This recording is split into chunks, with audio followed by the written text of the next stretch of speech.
sjellja apo mirësjellja si element apo komponent i tretë është shumë i rëndësishëm dhe bazik, nga se ndikon drejt për drejt tek besimtari, tek pronari i imanit. Ndikon drejt për drejt. Prandaj kur e kemi parasysh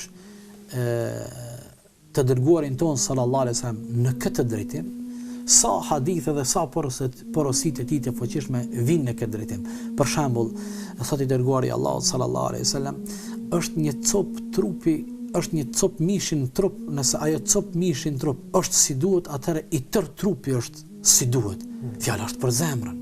Do thotë i dërguari Allahut sallallahu alaihi wasallam e përmend zemrën, mirë po është ajo sjellja, mirësjellja e cila ndikon drejt për drejt tek individi. Pastaj i dërguari Allahut sallallahu alaihi wasallam në një rast kur e përkufizon besimtarin e mirëfillt. Kush është besimtari i mirëfillt? E përkufizon besimtarin e mirëfillt pikërisht mbi kriterin e sjelljes së tij, mbi bazën e këtij standardi. Çuç ka thotë i dërguari Allahut sallallahu alaihi wasallam. Thot besimtari i vërtet, besimtari i mirëfillt është ai që njerëzit e tjerë janë të sigurt në pasurinë dhe në gjuhën dhe në nderin e tyre. Do të thotë, besimtari i vërtet qenë ka ai besimtar që njerëzit e tjerë, pasuria e tyre, nderi i tyre, ata ndihen të sigurt nga ky. Asnjë moment nuk ndihen të pasigurt, nga se besimtari i vërtet nuk e cenon pasurinë e tjetrit, nuk e cenon nderin e tjetrit. Do të thotë, çka është interesante vegim për kufizimin. Pejgamberi alayhis salam e përkufizoi. Kush qenë ka besimtari i vërtet?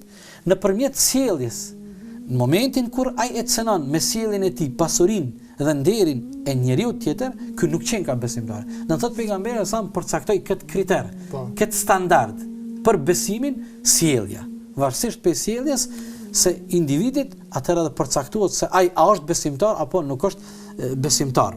Ose e kemi transmetimin tjetër nga Abu Huraira, ku i dërguari Allahut sallallahu alaihi wasallam jo vetëm që besimin e përcakton mbi bazën e këtij kriterit të mirësjelljes. Mirë po, në të njëjtën kohë është edhe një standard tjetër, thotë besimtari i cili ka shpërblimin dhe gradën më të lartën tek Allah është ai i cili ka moralin më të mirin.